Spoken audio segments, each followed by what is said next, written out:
الله أكبر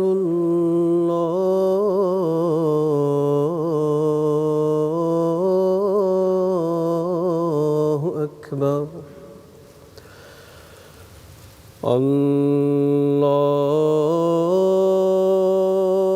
الله أكبر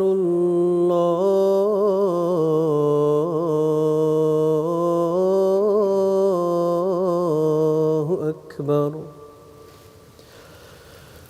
أشهد أن لا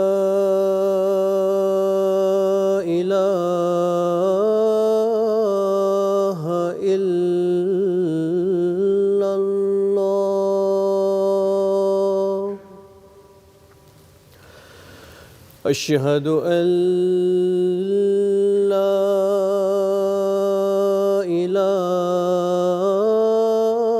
إله إلا الله أشهد أن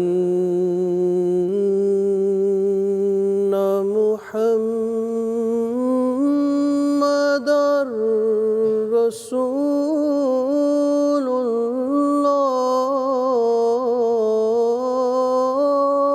الله أشهد أن محمدًا رسول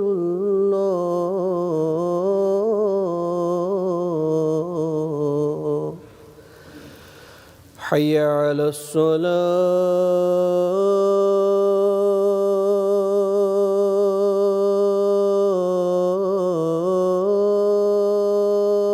الصلاة حي على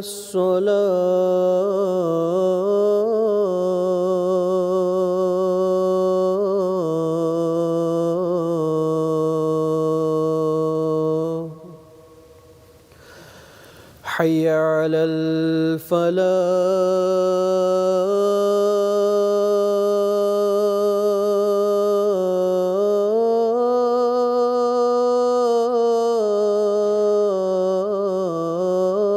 الفلاح حي على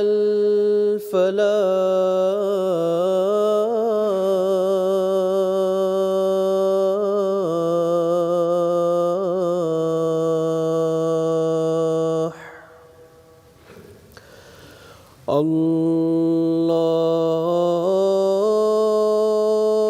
الله أكبر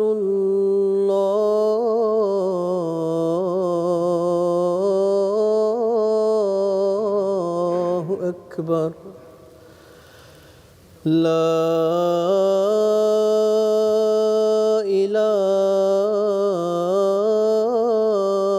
إله إلا الله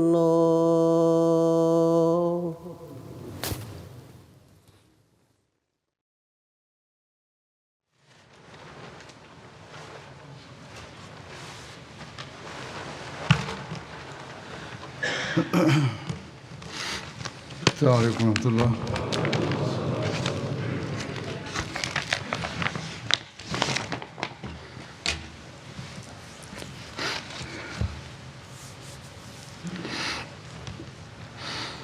أشهد أن لا إله إلا الله وحده لا شريك له وأشهد أن محمدًا عبده ورسوله أما بعد فأعوذ بالله من الشيطان الرجيم بسم الله الرحمن الرحيم الحمد لله رب العالمين الرحمن الرحمن الرحيم مالك يوم الدين إياك نعبد وإياك نستعين اهدنا الصراط المستقيم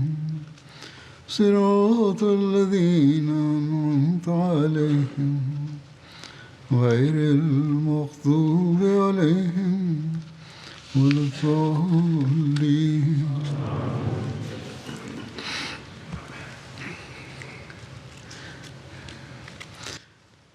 غزوہ خیبر کے بہت খায়বার উত্তর কিছু بیان ہو رہے ہیں. ঘটনা বর্ণিত হচ্ছে। সেগুলোর একটি مصالحت کا واقعہ بھی তেমাবাসীদের সাথে মীমাংসার সাথে সম্পর্ক রাখে। তেমা شام کے راستے میں ایک معروف شہر تھا. মদিনা থেকে সিরিয়ার পথে এক প্রসিদ্ধ শহর ছিল, যা মদিনার 400 কিলোমিটার দূরে অবস্থিত ছিল।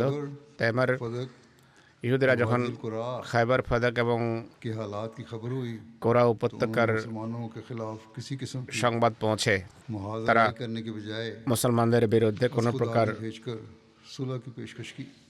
প্রতিরোধ করার পরিবর্তে মীমাংসার وسلم نے প্রস্তাব দেয়, সন্ধির প্রস্তাব দেয়। মহানবী এটি গ্রহণ করেন আর তেমার اپنے مال و متاع ইহুদিদেরকে তাদের اپنے علاقے میں ধন সম্পদ اجازت دے دی. সহ নিজ অঞ্চলে বসবাসের অনুমতি প্রদান করেন। اسی موقع پر সেই সময়ে کی تاخیر ফজরের নামাজ ادائیگی کا بھی واقعہ بیان ہوتا ہے. দেরিতে পড়ার একটা ঘটনাও বর্ণিত হয়েছে। হযরত আবু হুরায়রার পক্ষ থেকে رسول اللہ বর্ণিত, মহানবী সাল্লাল্লাহু আলাইহি সাল্লাম لوٹے খায়বার থেকে ফেরার পথে সারা রাত تو آپ کو نیند آئی. সফর করেন। مدینے کے قریب ঘুম আসলে মদিনার পাশে আরাম করার জন্য যাত্রা বিরতি দেন আর বেলালকে বলেন, آج رات ہماری نماز کے وقت کی حفاظت کرو. আজ রাতে আমাদের নামাজের تم دیکھتے رہنا نماز کے وقت کی. সময়ের রক্ষণাবেক্ষণ করো, অর্থাৎ দৃষ্টি রেখো, আমাদেরকে জাগাবে। হযরত বেলাল যতটা তার জন্য সম্ভব ছিল জাগার চেষ্টা করেন, সারা রাত پڑھتے تھے ساری رات. নফল পড়েন। اور رسول اللہ صلی اللہ علیہ আর وسلم মহানবী اور آپ کے صحابہ سو সাল্লাল্লাহু আলাইহি সাল্লাম এবং তার সাহাবীরা فجر کا وقت قریب آیا. ঘুমিয়ে পড়েন। ফজরের সময় ঘনিয়ে এলে بلال نے صبح پھوٹنے کی হযরত বেলাল کرتے ہوئے পূর্বমুখী হয়ে اپنی سواری کا سہارا নিজের বাহনে হেলান দেন پر بھی نیند غالب آ আর হযরত বেলালও ঘুমিয়ে পড়েন। گئی. جبکہ وہ اپنی اونٹنی سے ٹیک لگائے ہوئے تھے. তখন উটের গায়ে হেলান দিয়ে رسول اللہ صلی اللہ علیہ وسلم তিনি کے ঘুমিয়ে পড়েন। সুতরাং মহানবীও জাগতে পারেননি আর হযরত বেলালও না, আর তার কোনো میں سے کوئی یہاں تک کہ دھوپ সাহাবীও না। پڑی. এক পর্যায়ে সূর্যের আলো পড়ে তাদের উপর। سب سے پہلے جاگے. হুজুর সাল্লাল্লাহু আলাইহি ওয়াসাল্লাম সর্বপ্রথম জাগ্রত হন। وسلم হুজুর সাল্লাল্লাহু আলাইহি সাল্লাম চিন্তিত হন فرمایا এবং اے بلال. বলেন যে হে বেলাল। بلال نے عرض کیا یا رسول اللہ হযরত বেলাল সাড়া দেন, ماں باپ آپ کو হে আল্লাহর রাসূল সাল্লাল্লাহু আলাইহি ওয়াসাল্লাম, আমার পিতামাতা আপনার জন্য নিবেদিত। আমার আত্মাকেও সেই সত্তাই বাধাগ্রস্ত করে রেখেছে যিনি আপনার আত্মাকে صلی اللہ علیہ وسلم نے فرمایا বাধা দিয়ে রেখেছেন। মহানবী وہاں سے সাল্লাল্লাহু আলাইহি সাল্লাম روانگی کا حکم فرمایا. সেখান থেকে যাত্রার چنانچہ انہوں নির্দেশ نے দেন। اپنی سواریوں کو تھوڑا তারা سا چلایا. বাহনে বসে কিছু দূর پھر رسول اللہ صلی اللہ علیہ وسلم نے এগিয়ে যান। এরপর হুজুর সাল্লাল্লাহু আলাইহি সাল্লাম کیا. ওযু করেন, কিছু দূর গিয়ে যাত্রা বিরতি দেন, সেখানে ওযু করেন আর বেলালকে انہوں نے نماز کی اقامت کہی. নির্দেশ দিলে তিনি آپ نے একামত দেন। صبح کی نماز پڑھائی. এরপর হুজুর সাল্লাল্লাহু আলাইহি সাল্লাম ফজরের নামাজ পড়ান। اس جگہ پہ جہاں آپ سوئے تھے যেখানে وہاں پڑھائی. ঘুমিয়েছিলেন پھر সেই آگے জায়গায় পড়াননি, বরং সামনে গিয়ে তিনি নামাজে ফজর পড়িয়েছেন বা জামাত। নামাজ সমাপ্ত হওয়ার পর تو آپ نے فرمایا মহানবী সাল্লাল্লাহু আলাইহি সাল্লাম বলেন بھول جائے যে নামাজ تو اسے جو شخص نماز بھول جائے বা যে ব্যক্তি নামাজ ভুলে যায় তার মনে পড়তেই সেই নামাজ اللہ نے فرمایا ہے পড়া উচিত, কারণ আল্লাহ তাআলা বলেছেন ذکر کے لیے قائم. নামাজ আমার স্মরণের জন্য নামাজ কায়েম করো তোমরা। یہ بھی এটিও এখানে স্পষ্ট হওয়া উচিত نماز যে پڑھنے کی تاخیر کا واقعہ کئی غزوات کے سفر میں بیان বেশ কয়েকটি যুদ্ধের সফরে নামাজে کا واقعہ بیان کرتے ফজর বিলম্বিত হওয়ার ঘটনা দেখা যায়। কেউ তবুকের যুদ্ধের কথা বলে, কেউ বলে যে হুদাইবিয়ার সময় ہیں کہ راوی کو سال ঘটেছে। রওয়ায়াতকারী হয়তো ساتھ بیان ভুলে গেছেন, অন্য কোনো যুদ্ধের ঘটনা ঘুরিয়ে ফেলেছেন, বা হতে পারে একাধিকবার এমন ঘটনা ঘটে থাকবে, কিন্তু আল্লাহ ভালো জানেন। مدینے سے واپسی کے دوران মদিনায় ফেরার بلند آواز سے পথে সাহাবীরা تکبیر کہہ رہے تھے. সুউচ্চ কণ্ঠে তাকবীর পড়ছিলেন। এই সম্পর্কে হযরত আবু মুসা আশআরী বর্ণনা করেছেন, कि मदीने से वापस आते हुए लोग মদিনা ফেরার पहाड़ी पर चढ़े, পথে মানুষ একটা उन्होंने अपनी आवाजें तकबीर से बुलंद की, উপত্যকায় গিয়ে উচ্চস্বরে আল্লাহু আকবার আল্লাহু আকবার ये कहा। লা ইলাহা ইল্লাল্লাহ उन्होंने फरमाया, বলতে থাকে। মহানবী সাল্লাল্লাহু আলাইহি ওয়াসাল্লাম তাদের সম্বোধন করে বলেন, তোমাদের আওয়াজ तुम किसी बहरे को नहीं बुला रहे, নিয়ন্ত্রণে রাখো, তোমরা কোনো বধিরকে ডাকছ না আর কোনো অনুপস্থিত সত্তাকেও ডাকছ না। আল্লাহ তাআলা সর্বশ্রোতা এবং সর্বময় বিরাজমান, आए हो তাই আওয়াজ নিয়ন্ত্রণে রাখো। सुनने वाला, তোমরা তাকে ডাকছ যিনি और वो तुम्हारे साथ সর্বশ্রোতা এবং খুবই দয়ালু এবং তিনি তোমাদের সাথে আছেন, कहते हैं খুবই कि উদার। मैं रावी আর বলেন, कि मैं रसूलुल्लाह রওয়ায়াতকারী सल्लल्लाहु বলেন, अलैहि वसल्लम के पीछे था, আমি মহানবীর तो आपने मुझे सुन लिया বাহনের পিছনে বসেছিলাম, और मैं कह रहा था তিনি আমার আওয়াজ শোনেন। कि ला আমি हौला वला বলছিলাম कुव्वता লা इल्ला হাওলা ওয়ালা কুওয়াতা ইল্লা বিল্লাহ। बिल्लाह। मैंने ला हौला वला कुव्वता इल्ला बिल्लाह पढ़ी। आप सल्लल्लाहु अलैहि वसल्लम ने मेरी হুজুর सुनी मेरी आवाज़। আমার আওয়াজ শুনে আমাকে বলেন, ए अब्दुल्लाह बिन कैस, হে আব্দুল্লাহ বিন मैंने कैस। अर्ज़ किया मैं हाजिर हूँ। আমি বললাম, হে আল্লাহ রসুল, আমি अबू मूसा अशरी, উপস্থিত। লাব্বাইক। नाम अब्दुल्लाह बिन कैस আবু था। মুসা আশারির নাম ছিল আব্দুল্লাহ বিন কায়েস। तो मैंने अर्ज़ তাকে किया कि সম্বোধন मैं করে हाजिर हूँ। রসুল্লাহ কথা বলেন। सल्लल्लाहु अलैहि वसल्लम, আমি বললাম, आपने फरमाया, লাব্বাইক হে আল্লাহ রসুল क्या সাল্লাল্লাহু मैं আলাইহি সাল্লাম। तुम्हें एक कलमे का पता ना दूं, তিনি বলেন, আমি কি जो তোমাকে जन्नत के खजानों में से एक खजाना है? এমন একটি বাক্যের কথা मैंने अर्ज़ বলবো किया, না জান্নাতের क्यों नहीं ধনভাণ্ডার या रसूलुल्लाह গুলোর सल्लल्लाहु একটি। अलैहि वसल्लम। আমি বললাম, হে আল্লাহ রসুল, কেন मेरे নয়, माँ-बाप आप पर कुर्बान আমার हों। পিতামাতা আপনার জন্য जरूर নিবেদিত, অবশ্যই বলুন হে आपने আল্লাহ फरमाया, রসুল। তিনি বলেন, লা হাওলা ওয়ালা লা কুওয়াতা ইল্লা হাওলা বিল্লাহ। ওয়ালা কুওয়াতা ইল্লা বিল্লাহ। ना ये फरमाया ये बड़ा कलमा है कि ना बदी से बचने की ताकत है অনুবাদ হলো, इंसान में, মানুষের মাঝে পাপ এড়ানোরও শক্তি নেই আর পূর্ণ করারও সামর্থ্য নেই। যাই হয় খোদা প্রদত্ত बस শক্তি এবং সামর্থ্য বলেই হয়। তো फरमाया तो पढ़ रहे थे, এদিকে और ये बड़ा দৃষ্টি আকর্ষণ করেন তিনি যে তুমি যে বাক্য পড়েছ अल्लाह ताला के খুবই মহান একটি বাক্য। এটি খোদার নৈকট্যে মানুষকে ধন্য করে। मदीने की सफर तरफ सफर মদিনার जारी रहा। উদ্দেশ্যে যাত্রা অব্যাহত থাকে। ইসলামী বাহিনী मुहर्रम 7 हिजरी को रवाना हुआ था। 7ম হিজরির মুহররমে মদিনা থেকে যাত্রা করে। আল্লাহ তাআলার ফজল, কৃপা এবং समेटते हुए ব্যাপক सफर के आखिरी अयाम में সাফল্য रबीउल अव्वल के इब्तिदा में লুফে নিয়ে সফরের मदीना पहुंच गए। শেষের দিকে বা রবিউল আউয়ালের প্রারম্ভে মদিনা ফিরে আসে। খায়বারে মহানবীর অবস্থানকাল সম্পর্কে মতভেদ রয়েছে। হযরত ইবনে আব্বাস বর্ণনা করেন, হুজুর সাল্লাল্লাহু আলাইহি ওয়াসাল্লাম খায়বারে 6 মাস অবস্থান করেন। आप इस दौरान में दो नमाजों को इकट्ठा সেই যুগে তিনি দুবেলার নামাজ জমা করতেন। बाज़ रिवायात কোন কোন রওয়ায়াত অনুসারে তিনি সাল্লাম সেখানে 40 দিন অবস্থান করেন। বেশিরভাগ রওয়ায়াত অবশ্য बाबती मिलती हैं। 40 দিন অবস্থানের কথাই বলে, যা দুই সময়ের মাঝে তুলনামূলকভাবে কম।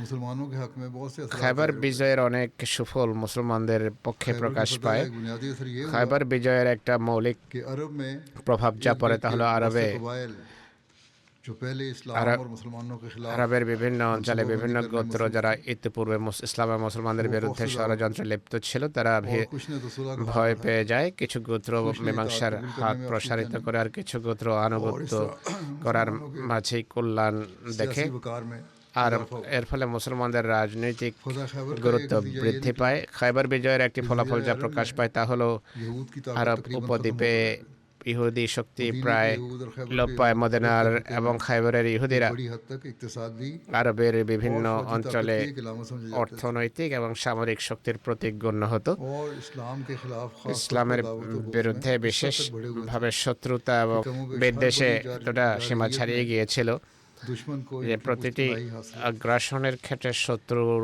তারা পৃষ্ঠপোষক হিসাবে কাজ করত। তৃতীয় যে প্রভাব পড়ে খায়বার বিজয়ের তা হলো মুসলমানদের অর্থনীতির উপর অনেক ইতিবাচক প্রভাব পড়ে।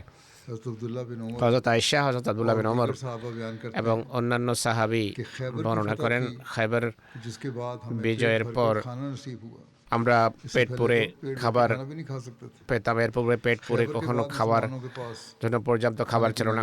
খায়বারের পর পানাহার সামগ্রী अब এতটা उन्होंने अपने মুসলমানদের হস্তগত হয়, যে তারা তখন আনসার ভাইদের তাদের সেই সব সম্পদ এবং সম্পদের অংশ ফেরত দেয় যা তারা তাদের মুহাজির ভাইদের তখন দিয়েছিলেন যখন তারা দারিদ্র এবং অসচ্ছল নিঃস্ব অবস্থায় মক্কা থেকে হিজরত করে এখানে এসেছিলেন। এই সম্পর্কে হযরত আনাসের অনেক আকর্ষণীয় একটি ঘটনা রয়েছে যাতে এর বিস্তারিত বিবরণ দেখা যায়। তিনি বলেন, মুহাজিররা যখন মক্কা থেকে মদিনা আসেন তখন তারা ছিলেন নিঃস্ব, রিক্ত হস্ত। মদিনা আনসাররা ভূমি, কৃষিভূমি এবং গবাদি পশুর আর সম্পদের মালিক ছিলেন। আনসার তাদের মাঝে তা বন্টন করে দেন।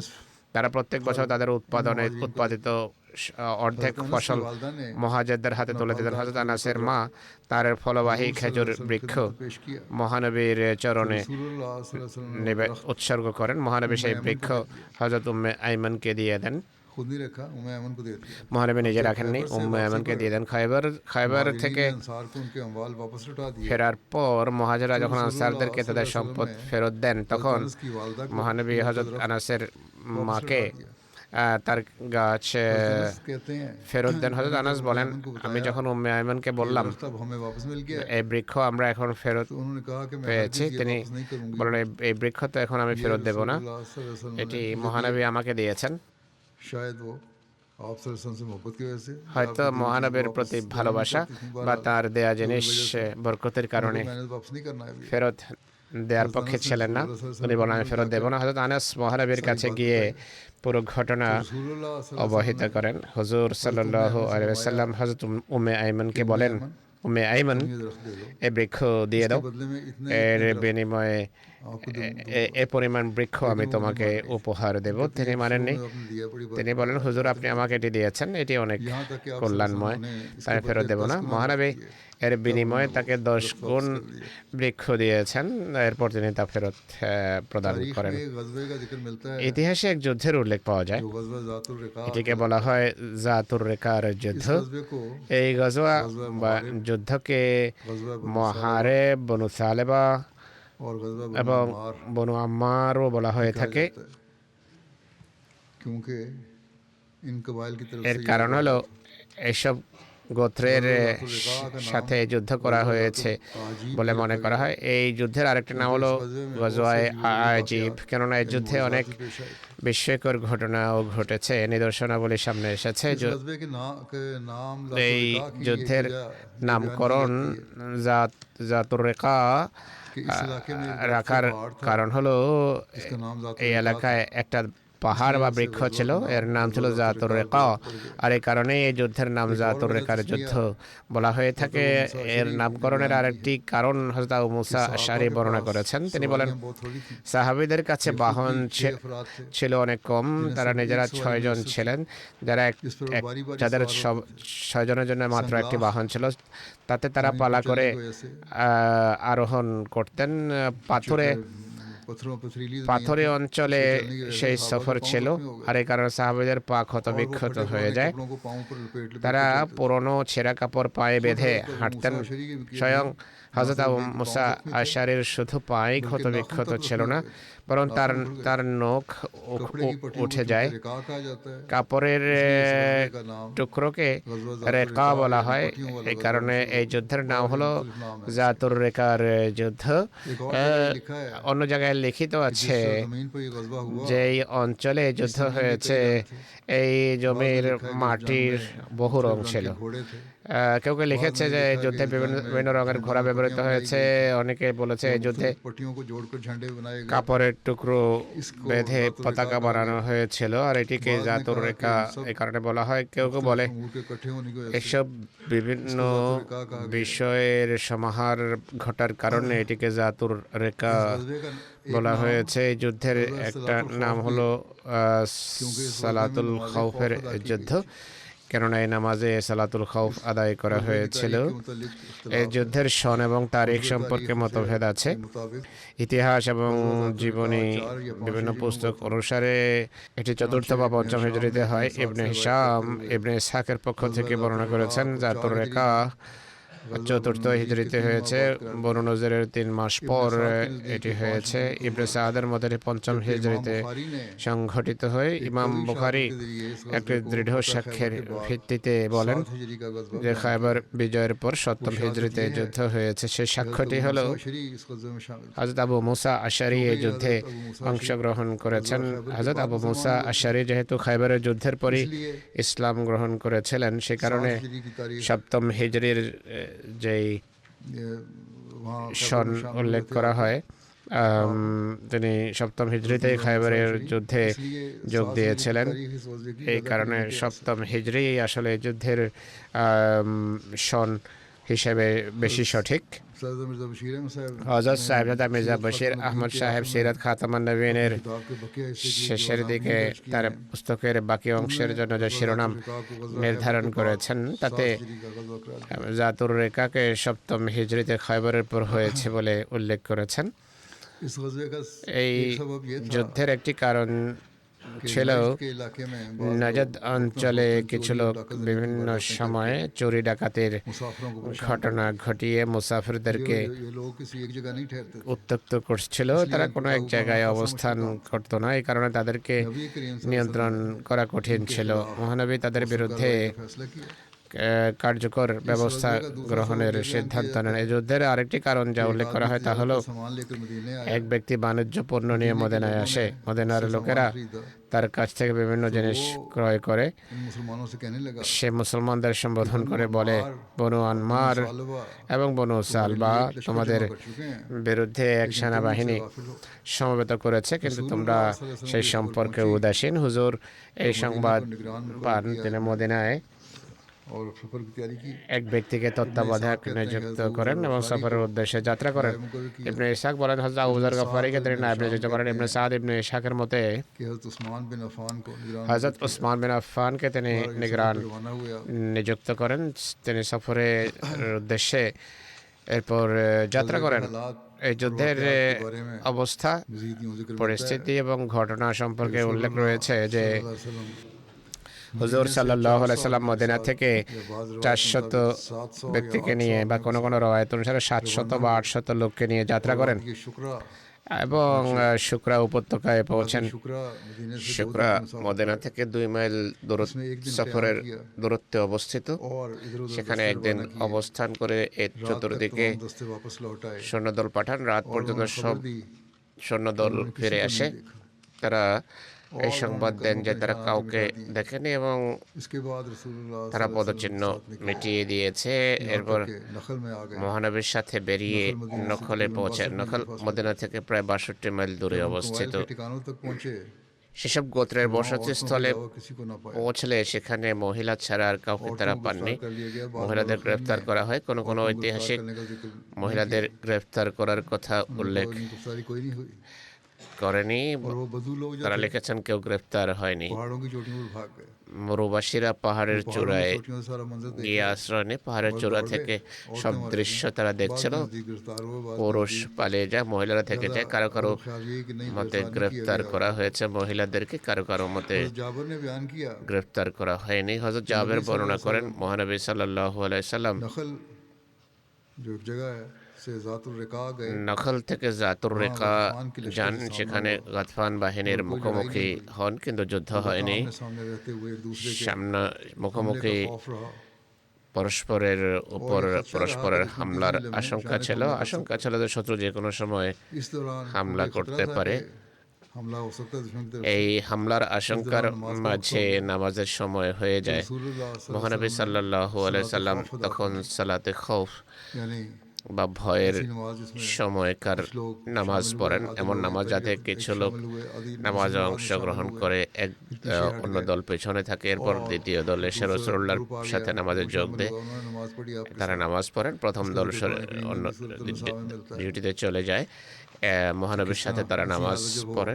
এর কথা সূরা নিসাতে উল্লেখ করা হয়েছে, অর্থাৎ ভয়ের সময় কিভাবে নামাজ পড়তে হয়, শত্রু সম্পর্কে সচেতন থেকে। বাইহাকি হযরত জাবের এর পক্ষ থেকে বর্ণনা করেন, মহানবী জোহরের নামাজ পড়িয়েছেন। মুশরিকরা মুসলমানদের উপর হামলার পরিকল্পনা পরিহার করে এবং বলে এদেরকে যেতে দেওয়া, অর্থাৎ এক নামাজ एक তারা नमाज है এক নামাজের সময় তারা হামলার जो इनको পরিকল্পনা अपने बेटों से भी পরিত্যাগ করে। ज़्यादा महबूब है। जिब्राइल रसूलुल्लाह सल्लल्लाहु अलैहि वसल्लम के पास आए জিব্রাইল और दुश्मन के मंसूबे की মহানবীর खबर दी। কাছে এসে एक শত্রুর नमाज में छोड़ दिया ষড়যন্ত্রের ना, সংবাদ अगली দেয়। नमाज में हमला करेंगे। শত্রুর পরিকল্পনা बहरहाल ছিল ये उनकी পরবর্তী रिवायत নামাজে है হামলা করার। सूरह हुदा में সুবুলুল হুদার রওয়ায়াত এটি শত্রু मंसूबे की खबर जिब्राइल ने শত্রুর रसूल करीम सल्लल्लाहु अलैहि পরিকল্পনার वसल्लम को दी। কথা জিব্রাইল মহানবীকে आपने असर के वक्त অবগত सलाতুल করে। खौफ पढ़ाई। তিনি আসরের সময় সালাতুল इब्न খৌফ साद ने পড়ান। बयान किया है ইবনে সাদ ये पहली বর্ণনা सलाতুल করেন खौफ थी এটি जो आपने প্রথম पढ़ाई। সালাতুল খৌফ ছিল যা शारे बुखारी মহানবী পড়িয়েছেন। বুখারীর मुशरा लिखने वाली बुखारी के अल्लामा বুখারীর बदरुद्दीन মুফাসসির ऐनी लिखते हैं আল্লামা বদরুদ্দিন कि আইনি नमाज खौफ के बारे লিখেছেন में इख्तिलाफ है।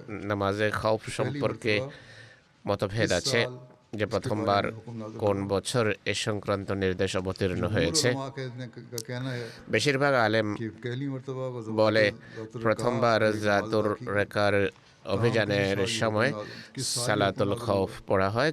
আর इसके बारे में কোন বছর এ সংক্রান্ত নির্দেশ অবতীর্ণ হয়েছে সে বিষয়ে মতভেদ আছে। কারো কারো মধ্যে চতুর্থ, কেউ পঞ্চম, কেউ ষষ্ঠ এবং কেউ সপ্তম হিজরিতে নির্দেশ অবতীর্ণ হয়েছে বলে উল্লেখ করেছে।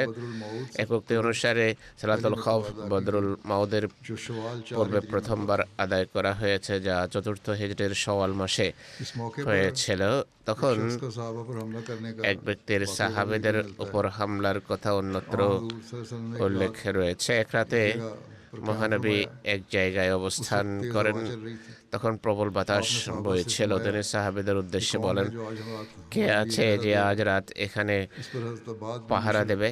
তখন হযরত और আব্বাদ বিন अम्मार बिन বিশর यासिर এবং खड़े हुए। হযরত আম্মার বিন ইয়াসির দণ্ডায়মান कहने হন लगे এবং कि हम বলেন, आपके पहरे देंगे। আমরা ডিউটি করব, उसके बाद আমরা दोनों পাহারা घाटी দেব। की এরপর चोटी पर উভয় बैठ गए। পাহাড়ের চূড়ায় हज़रत अब्बाद बिन बिशर বসে যান। ने হযরত अम्मार আব্বাদ बिन বিন यासिर से বিশর कहा হযরত আম্মার বিন ইয়াসিরকে कि বলেন, इब्तिदाई रात রাতের मैं पहरा दे लूंगा। প্রথম প্রহরে আমি और उनको कहा कि तुम सो जाओ ডিউটি দেব, আমি জাগ্রত और থাকবো, आखिरी তুমি रात में तुम ঘুমিয়ে पहरा পড়ো। दे देना রাতের শেষ ताकि मैं অংশে सो जाऊं। তুমি तो ডিউটিতে हज़रत থেকো, अम्मार আমি ঘুমিয়ে बिन পড়বো। यासिर तो सो হযরত गए। আম্মার বিন ইয়াসির ঘুমিয়ে हज़रत যান। अब्बाद হযরত बिन আব্বাদ बिशर বিন खड़े होकर नमाज বিশর पढ़ने लगे। দাঁড়িয়ে নামাজ আদায় করা আরম্ভ করে দেন। बाहर वो नमाज पढ़ रहे थे। তিনি নামাজ পড়ছিলেন। ईमान होता है हुआ है বর্ণিত হয়েছে रात को যে दुश्मन के एक शख्स ने রাতে শত্রুপক্ষের उनको देख लिया। এক ব্যক্তি তাকে দেখে दर्रे पर हज़रत अब्बाद बिन बिशर का साया देखा। গিরি नमाज পথে पढ़ रहे थे, হযরত धीरे धीरे। আব্বাদ বিন বিশরের उसने ছায়া बाहर দেখে सोचा সে कि मुसलमानों का ভাবলো যে शख्स है, মুসলমানদের पहरा दे रहा है। এক ব্যক্তি পাহারা দিচ্ছে। यही सोचा होगा उसने। এটি उसने तीर चलाया कि ভেবে हमारा থাকবে दुश्मन है। সে हज़रत अब्बाद बिन শত্রু बिशर মনে করে তীর जिस নিক্ষেপ समय করে। तीर लगा হযরত আব্বাদ বিন বিশরের হযরত দেহে আব্বাদ বিন বিশর তীর নামাজ বিদ্ধ পড়ে হয়। थे। তিনি নামাজ পড়ছিলেন। उसमें मसरूफ थे। उन्होंने तीर निकाल के फेंक दिया। তিনি তীর বের করে ছুঁড়ে नमाज ফেলে भी দেন। तोड़ी। নামাজ बल्कि नमाज पढ़ते रहे, तीर निकाला फेंक दिया। ছাড়েননি, বরং नमाज जारी रखी। তীর उसने বের করে तीसरा ফেলে দেন। दूसरा तीर নামাজ मारा। অব্যাহত রাখেন। সে দ্বিতীয়বার वो তীর भी নিক্ষেপ उन्हें করে, लगा। তাও তার उन्होंने उसको গায়ে भी লাগে। निकाल के তিনি फेंक সেই दिया। তীরও फिर বের जब করে उसने तीसरा तीर मारा ফেলে দেন। সে তৃতীয়বার যখন तो তীর हज़रत নিক্ষেপ अब्बाद করে, बिन बिशर का काफी হযরত खून আব্বাদ বিন বিশরের দেহ उन्होंने থেকে नमाज मुकम्मल की। প্রচুর রক্তক্ষরণ हज़रत হয়। अम्मार তিনি बिन নামাজ यासिर को जगाया। শেষ করে আম্মার বিন ইয়াসিরকে शख्स ने জাগান। दूसरे शख्स को देखा।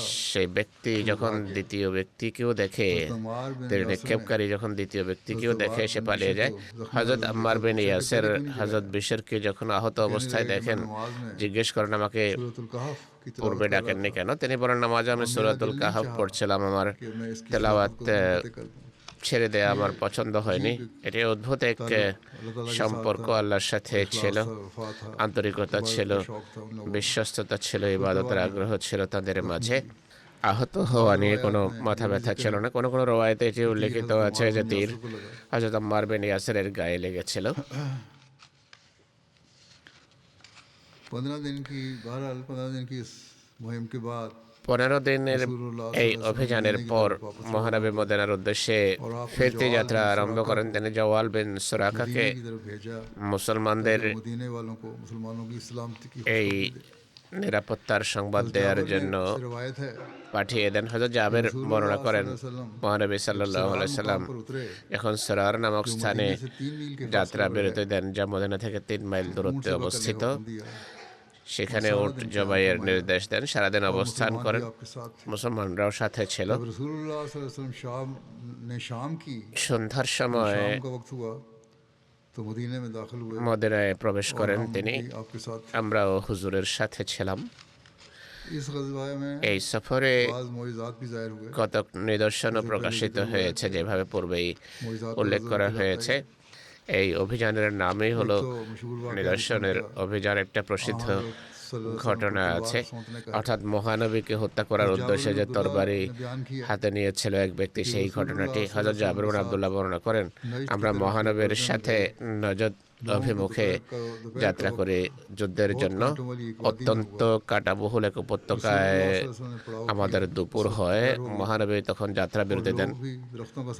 মানুষও গাছের ছায়া সন্ধানে এদিক সেদিক চলে যায়। হুজুর সাল্লাল্লাহু আলাইহি ওয়াসাল্লাম এক বাবলা বৃক্ষের নিচে অবস্থান করেন। তিনি তরবারি ঝুলিয়ে দেন। হযরত জাবির বলতেন, আমরা ঘুমাচ্ছিলাম, হঠাৎ দেখি মহানবী আমাদেরকে ডাকছেন। আমরা তার কাছে আসি, দেখি যে তার কাছে এক বেদুইন বসে আছে। হুজুর সাল্লাল্লাহু আলাইহি ওয়াসাল্লাম বলেন, সে আমার তরবারি হাতে নেয় আর আমি ঘুমন্ত ছিলাম। চোখ খুললে আমি দেখি সে তরবারি উঁচিয়ে রেখেছিল আমাকে হত্যা করার জন্য, আর বলে যে কে তোমাকে আমার হাত থেকে রক্ষা করবে? আমি বললাম আল্লাহ। সে তরবারি খাপে ঢুকিয়ে দেয়। এই হলো সেই ব্যক্তি যে বসে আছে। তিনি সেই হামলাকারীকে কোনো শাস্তি দেননি। সেই ব্যক্তির নাম অরস বিন হারিস বলা হয়ে থাকে। কেউ কেউ তার নাম গরক উল্লেখ করেছে, বা কেউ কেউ গোয়েরেস উল্লেখ করেছে। সেই ব্যক্তি সম্পর্কে এটিও বলা হয় যে সে ইসলাম গ্রহণ করেছিল। কোনো কোনো রওয়ায়াত অনুসারে ইসলাম গ্রহণ করেনি, তবে সে মহানবীর কাছে অঙ্গীকার করেছিল যে ভবিষ্যতে কখনো মহানবীর বিরুদ্ধে সে বের হবে না। মহানবীকে হত্যা করার উদ্দেশ্যে তরবারি বের করার আরো একটি ঘটনা রয়েছে। সে ব্যক্তির নাম উল্লেখ করা হয়েছে দসুর। কোনো কোনো আলেম এই দুই ঘটনাকে এক ঘটনা হিসেবে উল্লেখ করেছে। কারো কারো মতে দুটো পৃথক উপলক্ষে এই ঘটনা ঘটেছে। দসুরের হামলার ঘটনা 3 হিজরিতে গজওয়ায়ে বনে আমর বা গজওয়ায়ে বনে গাতফান থেকে ফেরার পথে ঘটেছে। শত্রুরা মহানবীকে নির্জনে এক জায়গায় দেখতে পায়। তারা তাদের সর্দার দসুরের কাছে আসে। সে ব্যক্তি তাদের মাঝে সবচেয়ে সাহসী। মুশরিকরা তার কাছে এসে বলে, মুহাম্মদ সাল্লাল্লাহু আলাইহি ওয়াসাল্লাম এখন একেবারে নির্জনে শুয়ে আছে, এখন তার সাথে বোঝাপড়া করো। এক রওয়ায়াত অনুসারে দসুর স্বয়ং হুজুরকে নির্জনে শায়িত দেখে। সে বলে, এখনো যদি আমি মুহাম্মদ সাল্লাল্লাহু আলাইহি সাল্লামকে হত্যা না করি, তাহলে আল্লাহ স্বয়ং আমাকে ধ্বংস করবেন। এটি বলে দসুর খাপ থেকে তরবারি বের করে যাত্রা করার একেবারে মহানবীর পবিত্র মাথার কাছে এসে দাঁড়িয়ে যায়। সে হঠাৎ করে তাকে সম্বোধন করে বলে, আজকে বা বলে যে এখন কে আপনাকে আমার হাত থেকে রক্ষা করতে পারে? মহানবী নিশ্চিন্ত চিত্তে বলেন, আল্লাহ তাআলা আমাকে তোমার হাত থেকে রক্ষা করবেন। তখন সে বাড়িতে পড়ে যায় আর তার হাত থেকে তরবারি খসে পড়ে। হুজুর তাৎক্ষণিকভাবে তার তরবারি হাতে নিয়ে তাকে সম্বোধন করে বলেন, তোমাকে কে আমার হাত থেকে রক্ষা করবে? তখন দসুর বলে, লা আহাদ, কেউ নেই যে আমাকে রক্ষা করতে পারে আপনার হাত থেকে। রক্ষা করার কেউ নেই। আর আমি সাক্ষ্য দিচ্ছি যে আল্লাহ ছাড়া কোনো উপাস্য নেই, আর মুহাম্মদ সাল্লাল্লাহু আলাইহি সাল্লাম আল্লাহর রাসূল। খোদার কসম, আমি ভবিষ্যতে কখনো আপনার বিরুদ্ধে লোক সমাগম ঘটাবো না, এই অঙ্গীকার করে। মহানবী তার তরবারি তাকে দিয়ে দেন। অন্য এক রওয়ায়াতে আছে দসুর মহানবীকে সম্বোধন করে বলে, খোদার কসম, আপনি অনুগ্রহ করার ক্ষেত্রে আমার চেয়ে অনেক উত্তম। রাসূলুল্লাহ প্রত্যুত্তরে বলেন, আনা আহাক্কু বিযালিকা মিনকা, তোমার চেয়ে অনুগ্রহ করার আমার দায়িত্ব বেশি, অধিকারও বেশি। দসুর স্বজাতির কাছে ফিরে যায়, কিন্তু তার অবস্থা তখন সম্পূর্ণভাবে বদলে যায়, সে স্বজাতিকে তবলিগ করা আরম্ভ করে। দসুর क्या हुआ था ঘটনা শোনায় তাদেরকে যে আমার সাথে কি ঘটেছিল, কিভাবে আমি মাটিতে পড়ে যাই, পড়ে যাওয়ার ঘটনা সেইভাবে বর্ণনা করে যে আমি तलवार सोंत के खड़ा था সেখানে যখন খাপ থেকে তরবারি বের করে दराज का তরবারি উঠে দাঁড়িয়েছিলাম, দেখলাম এক দীর্ঘকায় ব্যক্তি আমাকে तो मैं पीठ के बल गिर गया ধাক্কা দেয় আর আমি মাটিতে পড়ে যাই। আমি বুঝতে পারি যে এত মানুষ নয়, কোনো ফেরেশতা। उसी वक्त इकरार कर लिया তখন আমি স্বীকারোক্তি প্রদান করি যে আল্লাহ ছাড়া কোনো সত্য উপাস্য নেই, আর মোহাম্মদ সাল্লাল্লাহু আলাইহি সাল্লাম আল্লাহ তাআলার রাসূল। সে বলে যে আমি তার বিরুদ্ধে কোনো के बाद अपनी कौम को পদক্ষেপ নেব না। এরপর স্বজাতিকে সে তবলিগ করা আরম্ভ করে। এই ঘটনা এক জায়গায় এইভাবে লেখা আছে। एक परिंदे का সেখানেই পাখি সংক্রান্ত এক ঘটনাও ঘটে। হযরত জাবের বর্ণনা করেন, আমরা মহানবী সাল্লাল্লাহু আলাইহি সাল্লামের সাথে ছিলাম। साहबा में से एक शख्स परिंदा का बच्चा लेकर সাহাবীদের এক ব্যক্তি এক পাখির ছানা নিয়ে আসে, মহানবী সেটিকে দেখছিলেন। সেই ছানার মা বা রওয়ায়াত অনুসারে মাদা, অন্য রওয়ায়াত অনুসারে নর মাদা উভয় পাখি সাহাবীর সামনে মাটিতে বসে যায়। যে সাহাবী পাখির ছানা परिंदे को पकड़ा हुआ था बच्चे ধরে निয়ে এসেছিল, परिंदा आया और उनके सामने गिर गया নর মাদা পাখি এসে था माँ या बाप মাটিতে পড়ে যায়। है कि मैंने তিনি বলেন আমি লোকদের দিকে তাকাচ্ছিলাম, তারা আশ্চর্য হচ্ছিল যে হচ্ছে কি। সেই নর বা মাদা পাখি এসে रसूलुल्लाह सल्लल्लाहु अलैहि वसल्लम ने फरमाया মাটিতে বসে যায়। মহানবী সাল্লাল্লাহু আলাইহি ওয়াসাল্লাম বলেন, এই পাখিটি দেখে তুমি আশ্চর্য হচ্ছ যে পাখি কেন নিজ ছানার খাতিরে নিজের জীবনকে হুমকির মুখে ঠেলে দিচ্ছে। তুমি এবার এর ছানা ধরে নিয়ে এসেছ, আর এই পাখি নিজের ছানা মুক্ত করার জন্য নিজ জীবনকে হুমকির মুখে ঠেলে দিয়েছে। তিনি বলেন, খোদার কসম, তোমাদের প্রভু এর চেয়ে বেশি নিজ বান্দাদের প্রতি দয়াদ্র। से ज्यादा रहम कर যতটা দয়া এই পাখি প্রদর্শন করছে তার ছানার প্রতি, খোদা তাআলা এর চেয়ে বেশি স্নেহশীল তার বান্দার প্রতি। এই সফরে এক পাগল रसूलुल्लाह सल्लल्लाहु अलैहि वसल्लम के साथ বাচ্চার সুস্থতার रिका में निकले কথাও দেখা যায়। হযরত জাবের বলেন যে আমরা মহানবীর সাথে সফরে বেরোয় পথের মধ্যে এক গ্রাম্য মহিলা তার সন্তানকে নিয়ে আসে, বলে যে হে আল্লাহর রাসূল, আমার ছেলের উপর শয়তান প্রাধান্য বিস্তার করেছে, অর্থাৎ সে পাগল হয়ে যায়। मुंह खोला মহানবী তার মুখ খোলেন, जवाब डाला তাতে নিজের লালা মিশিয়ে দেন এবং বলেন যে হে আল্লাহর শত্রু দূর হয়ে যা। अल्लाह के रसूल এই দোয়া করেন এবং বলেন যে আমি আল্লাহর রাসূল। এই কথা বা বাক্য তিনবার বলেন। এরপর বলেন শিশুকে নিয়ে যাও, এই শিশু আর কখনো এই রোগে আক্রান্ত হবে না। ডিমে अंडों में বরকতের एक जिक्र है ঘটনাও দেখা যায়। शुतुरमुर्ग के अंडे थे উট পাখির ডিমের ঘটনা হযরত জাবের বর্ণনা করেন। तुरिका জাতুর রেকার उल्वा যুদ্ধে ওরওয়া বিন যায়েদ হারসি 3টি ডিম নিয়ে আসেন। এই ডিম সুতোর মোরগের বা উট পাখির ডিম ছিল, যেখানে ডিম দিয়েছে সেখানে পড়েছিল। তিনি বলেন, জাবের এগুলো নিয়ে নাও पकाओ আর এগুলো পাকাও। আমি রান্না করলাম एक प्याले में लेकर আর একটি পেয়ালায় নিয়ে আসি। रोटी तलाश की लेकिन এরপর রুটি সন্ধান করি, পেলাম না। হুজুর সাল্লাল্লাহু এবং बगैर इनको खाने लगे সাহাবীরা রুটি ছাড়াই এগুলো খাওয়া আরম্ভ করেন, তাদের পেট ভরে যায়। পেয়ালাতে अंडे वैसे ही थे ডিম जैसे शुरू में थे।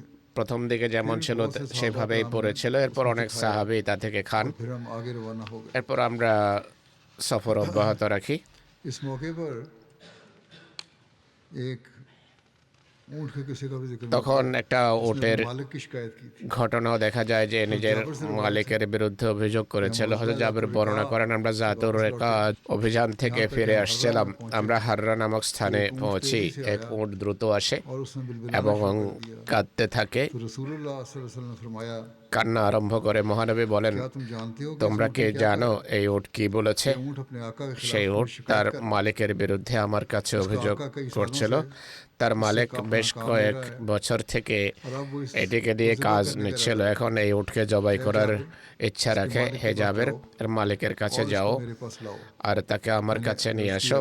আমি বললাম, जाबिर कहते हैं मैंने अर्ज किया कि मैं तो इसको नहीं হে আল্লাহর রাসূল সাল্লাল্লাহু আলাইহি ওয়াসাল্লাম, আমি তোর মালিককে চিনি না। इस मालिक पर তিনি বলেন, करेगा এই উট তোমাকে তার মালিকের কাছে নিয়ে যাবে, जाएगा मालिक के पास। একে ছেড়ে দাও, এটি মালিকের কাছে পৌঁছবে। সেই উট তাকে নিয়ে यहाँ तक कि চলে যায়, इसके मालिक तक पहुंचा दिया।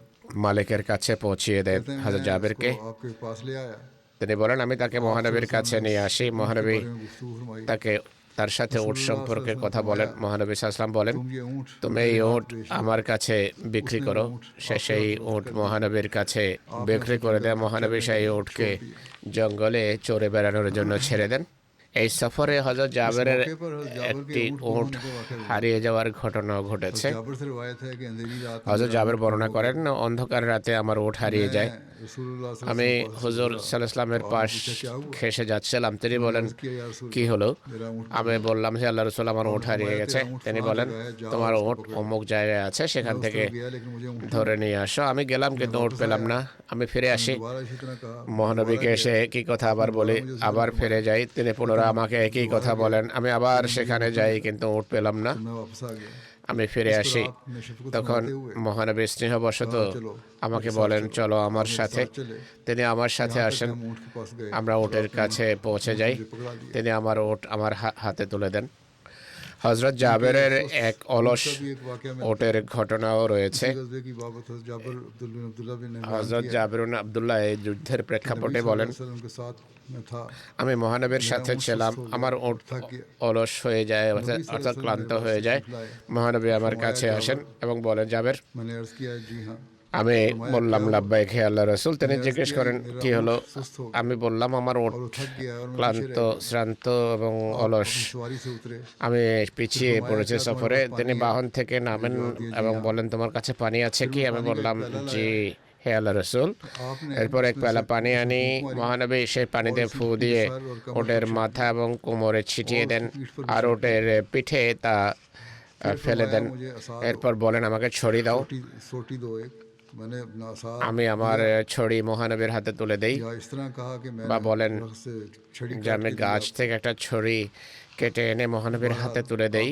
তিনি সেই ছড়ি দিয়ে উটকে হালকা পিটিয়ে छड़ी से उसे खींचने लगे फिर फरमाया सवार हो जाओ হযরত জাবেরকে বলেন, উঠে বসো। আমি উঠে বসে যাই। আমি দেখলাম যে উট এত দ্রুত ছোটা আরম্ভ করে। আমি সেটিকে বাধা দিতে থাকি যে কোথাও মহানবীর চেয়ে এগিয়ে না যায়। তিনি বলেন, আমি মহানবীর পাশাপাশি हुजूर मुझसे बातें চলতে থাকি। হুজুর আমার সাথে কথা বলেন এবং জিজ্ঞেস করেন, क्या तुमने शादी कर ली है তুমি কি বিয়ে করেছো? तो मैंने अर्ज किया আমি বললাম, হ্যাঁ হে আল্লাহ রাসূল সাল্লাল্লাহু আলাইহি সাল্লাম। तो फरमाया তিনি कुंवारी বলেন, से बेवा से কুমারী না বিধবাকে বিয়ে করেছ? আমি বললাম, বিধবা। नौजवान তিনি বলেন, যুবতী কুমারীকে কেন বিয়ে করনি? तुम नौजवान তুমি একজন যুবক, तुम তুমি তার সাথে খেলাধুলা করতো, সে তোমার সাথে খেলাধুলা করতো। আমি বললাম, হে আল্লাহ রাসূল, ओहद में शहीद हो আমার বোনেরা রয়েছে। জাবেরের পিতা ওহদের যুদ্ধে শহীদ হয়েছেন, তার 7 বোন ছিলেন। और मैंने सोचा তিনি বলেন, আমার বোনেরা রয়েছে। ऐसी औरत से शादी ভাবলাম এমন কোন মহিলাকে বিয়ে করা উচিত যে তাদের মন জয় করবে, की चोटी करे তাদের লালন পালন করবে। फिर आप सल्लल्लाहु अलैहि वसल्लम ने फरमाया এরপর তিনি বলেন, अब तुम घर এখন তুমি ঘরে যাচ্ছ, पहुंचो तो अक्लमंदी से ঘরে एहतियात से काम लेना বুদ্ধিমত্তার পরিচয় দেবে, সাবধানে যাবে, নসিহত করেন। फिर आप এরপর তিনি বলেন, क्या तुम अपना ये ऊँट बेचते हो তুমি কি তোমার এই উট বিক্রি করবে আমার কাছে? আমি বললাম, হ্যাঁ হে আল্লাহ রাসূল। वो मुझसे एक औकिया তিনি এক ওকিয়া রূপার বিনিময়ে আমার কাছ থেকে তা ক্রয় করেন। এরপর মহানবী আমার পূর্বে মদিনায় পৌঁছে যান। আমি পরের প্রভাতে মদিনা পৌঁছি। আমরা মসজিদে আসি। आपको मस्जिद আমি তাকে মসজিদের দরজায় দেখতে পাই। তিনি বলেন, मैंने अर्ज किया जी हाँ তুমি পৌঁছে গেছো? আমি বললাম, হ্যাঁ। তিনি বলেন যে তোমার উট ছেড়ে দাও আর মসজিদে গিয়ে 2 রাকাত নফল পড়ো। अंदर गया আমি মসজিদের ভেতরে যাই, নামাজ পড়ি। बिलाल से फरमाया এরপর হযরত বেলালকে বলেন, জাবেরকে মেপে এক ওকিয়া রূপা দিয়ে দাও। সেই উটের মূল্য যা পথিমধ্যে নির্ধারিত হয়েছিল সেটি দিতে বলেন। হযরত বেলাল মেপে আমাকে দিয়ে দেন, কিছুটা বেশিও দেন। আমি ফিরে যাচ্ছিলাম। মহানবী বেলালকে বলেন যে জাবেরকে আমার কাছে ডাকাও। জাবের বলেন, আমি মনে মনে বললাম, नबी करीम सल्लल्लाहु अलैहि মহানবী সাল্লাল্লাহু আলাইহি ওয়াসাল্লাম এখন আমাকে আমার উট ফেরত দেবেন। আর সেই উট ফেরত পাওয়ার চেয়ে বেশি প্রিয় জিনিস আমার কাছে আর কোনোটি ছিল না। তিনি বলেন, তোমার উট নিয়ে যাও আর এর মূল্য নিজের কাছেই রাখো। হযরত জাবেরের প্রত্যাশা বিপরীতে তাকে উটও দিয়ে দেন আর রূপাও। মহানবী বলেন, উটও রাখো আর রূপাও তোমার কাছেই রাখো। आपने ऊँट की कीमत वापस नहीं ली মূল্য তিনি ফেরত নেননি। थोड़े से স্বল্প পানি অনেক বেশি পানিতে পরিণত হওয়ার নিদর্শন রয়েছে। হযরত জাবের বর্ণনা করেন, এই সফরকালে मरतबा रसूलुल्लाह একবার মহানবী সাল্লাল্লাহু আলাইহি ওয়াসাল্লাম বলেন, হে জাবের, ওযুর ঘোষণা দাও। मैंने कहा আমি বললাম, सुनो वजू करो वजू শোনো, ওযু করো, ওযু ওযু। मैंने लोगों को ये ऐलान तो कर दिया এই ঘোষণা তো করলাম, मैंने কিন্তু रसूलुल्लाह को अर्ज किया একই সাথে মহানবীর কাছে নিবেদন করি, काफिले में पानी का कतरा भी नहीं पाया কাফেলায় इस वक्त तो पास हमारे এক বিন্দু পানিও নেই। फरमाया कि তিনি फलां বলেন, फलां अंसारी की तरफ जाओ অমুক আনসারের কাছে देखो क्या যাও, उसकी मश्क में कुछ है তার মস্কিতে কোনো পানি আছে उस तरफ কিনা। गया আমি সেখানে যাই, और उसमें देखा तो इसके मुश्किल দেখলাম से তার এক मुंह মশকে एक कतरा था মশকের মুখে এক ফোঁটা পানি ছিল, স্বল্প পরিমাণ পানি ছিল। जगह उसे पी जाती আমি যদি সেটি উল্টিয়ে দিতাম, তা মাটিতে পড়ে যেত এবং মাটি তার শুষে নিত। এরপর আমি মহানবীর কাছে আসি এবং বলি, इस मश्क के मुंह में এই মশকের মুখে এক ফোঁটা পানি পেয়েছি, যদি এটিকে ঢালার চেষ্টা করি इसका खुश्क তাহলে মশকের শুষ্ক অংশ সে পানি उसे मेरे पास लाओ শুষে ফেলবে। আমি বললাম, আমার কাছে আনো। আমি তার কাছে নিয়ে আসি। हाथ में पकड़ा তিনি সেটিকে হাত দিয়ে ধরেন এবং দোয়া করেন। কিছু বলছিলেন, আমি জানি না তিনি কি দোয়া করেছেন। आप उसे अपने हाथ से তিনি নিজের হাত দ্বারা সেটিতে চাপ দিচ্ছিলেন। এরপর दिया সেটি আমার হাতে তুলে দেন, বলেন, एक बड़ा टब হে জাবের, একটি বড় টব আনিয়ে নাও। আমি সেটি মহানবীর সামনে রেখে দেই। रसूलुल्लाह सल्लल्लाहु अलैहि वसल्लम হুজুর সাল্লাল্লাহু আলাইহি ওয়াসাল্লাম সেই টবে নিজের হাত রাখেন, সেটিকে टब में इस तरह हाथ এইভাবে इस तरह फैलाया হাতকে বিস্তৃত করেন, আঙ্গুল ছড়িয়ে দেন, फैला दिए হাত ছড়িয়ে দেন फिर उसे टब की तह तक টবে। रख दिया টবের গভীরে তার পবিত্র হাত নিয়ে যান, नीचे तले तक ले गए अपने হাত টবের তলায় নিয়ে যান मेरे हाथ पर उंडे लो এবং বলেন যে, হে জাবের, আমার হাতে পানি ঢেলে দাও আর বিসমিল্লাহ পড়ো। পানির যে কয়টি ফোঁটা আছে আমার হাতে उसे आपके हाथ पर उंडेला ঢেলে দাও। আমি তার হাতে ঢেলে দেই, বিসমিল্লাহ পড়ে আমি को देखा পানি দেখলাম যে তার আঙ্গুলের মাছ থেকে ঝর্ণার মতো সবেগে পানি বের হতে থাকে এবং এক পর্যায়ে সেই টব ভরে যায়। তিনি বলেন, হে জাবের, প্রত্যেক সেই ব্যক্তিকে ডাকো যার পানির প্রয়োজন। लोग आए তিনি বলেন, মানুষ আসে, তারা পানি পান করে, তৃপ্তির সাথে পান করে। कहते हैं कि मैंने कहा कि क्या कोई और जरूरतमंद बाकी है আমি বললাম, আর কারো পানির প্রয়োজন আছে কি? এরপর মহানবী সেখান থেকে হাত বের করেন আর টব পানিতে পরিপূর্ণ ছিল। মহানবী সাল্লাল্লাহু আলাইহি ইসলামের এমন নিদর্শনাবলী সম্পর্কে হযরত মসিহ মাউদ ইসলাম বলছেন, लिखा में খোদার সাথে সাক্ষাতের লেখার এ পর্যায়ে অনেক সময় মানুষের হাতে এমন বিষয়াদি ঘটে থাকে যা মানবিক শক্তির ঊর্ধ্বে বলে মনে হয় যে এতে ঐশী শক্তি রয়েছে। যেমনটি আমাদের নেতা মনিব রসুলদের নেতা হযরত খাতামুল আম্বিয়া সাল্লাল্লাহু আলাইহি সাল্লাম एक संग বদরের যুদ্ধে পাথরের এক মুষ্টি শত্রুকে লক্ষ্য করে ছুড়ে দিলে সেই মুষ্টি কোনো দোয়ার মাধ্যমে নয়, বরং স্বয়ং সেই আধ্যাত্মিক শক্তিতে ছুড়েছেন। কিন্তু সেই মুষ্টি ঐশী শক্তি প্রদর্শন করেছে আর বিরোধী বাহিনীর উপরে এমন অলৌকিক প্রভাব পড়ে যে তাদের এমন কেউ ছিল না যার চোখে এর প্রভাব পড়েনি, আর তারা সবাই অন্ধবোধ হয়ে যায়। আর এমন ভীতি এবং দুশ্চিন্তা সৃষ্টি হয় যে তারা উম্মাদের মতো ছুটতে থাকে। की तरफ अल्लाह जाल এই নিদর্শনের প্রতি आयत में इशारा फरमाता মহাপ্রতাপান্বিত খোদা আয়াত ওমা রমাইতা ইজ রমাইতা ওয়ালাকিন্নাল্লাহ রামাতে ইঙ্গিত করেছেন। तूने इस অর্থাৎ তুমি যখন এই মুষ্টি নিক্ষেপ করেছো, তুমি নয়, বরং খোদা তাআলা সেই মুষ্টি पर्दा নিক্ষেপ করেছেন। অর্থাৎ এর পর্দার অন্তরালে ঐশী শক্তি কাজ করেছে। इंसानी ताकत का ये काम মানবীয় শক্তির জন্য এটি সম্ভব ছিল না। हजरत सल्लल्लाहु মহানবীর আরেকটি নিদর্শন ছিল চন্দ্র বিদীর্ণ হওয়ার বা শাক্কুল কমরের নিদর্শন। এটি ঐশী শক্তির মাধ্যমে প্রকাশিত হয়েছে। এর সাথে কোনো দোয়া ছিল না, শুধু আঙ্গুলের ইশারায় হয়েছে, যা ঐশী শক্তিতে और इसी किस्म के পরিপূর্ণ ছিল। এ ধরনের से मौजूद আরো অনেক নিদর্শন তার রয়েছে যা মহানবীর অলৌকিক ক্ষমতা হিসেবে में दिखलाए। প্রদর্শিত হয়েছে। কোনো দোয়ার ফলে এমনটি ঘটেনি। कई दफा অনেক সময় স্বল্প পরিমাণ পানি যা এক পেয়ালাতে ছিল, के अंदर दाखिल करने নিজের পবিত্র আঙ্গুল তাতে প্রবেশ করে এত পরিমাণ বৃদ্ধি করেন যে পুরো বাহিনী, উট এবং ঘোড়া তা থেকে পান করে। এরপরও সেই পরিমাণ পানি তাতে বিদ্যমান ছিল। অনেক সময় 2-4টি রুটিতে হাত রাখার ফলে সহস্র সহস্র ক্ষুধার্ত পিপাসার্ত মানুষের এতে পেট ভরে।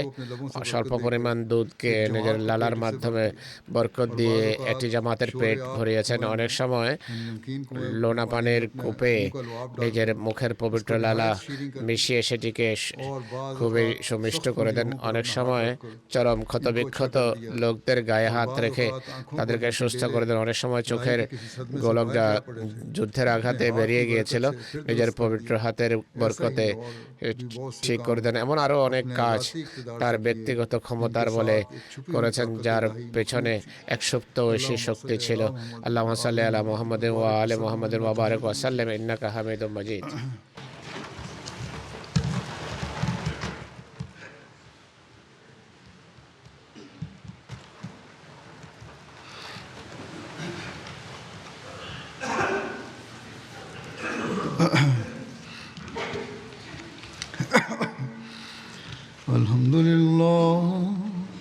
الحمد لله نحمده ونستعينه ونستغفره ونؤمن به ونتوكل عليه ونعوذ بالله من شرور أنفسنا ومن سيئات أعمالنا من يهده الله فلا مضل له ومن يضلل فلا هادي له ونشهد أن لا إله إلا الله ونشهد أن محمدا عبده ورسوله عباد الله رحمكم الله إن الله يأمر بالعدل والإحسان وإيتاء ذي القربى وينهى عن الفحشاء والمنكر والبغي يعظكم لعلكم تذكرون اذكروا الله يذكركم وادعوه يستجب لكم ولذكر الله أكبر.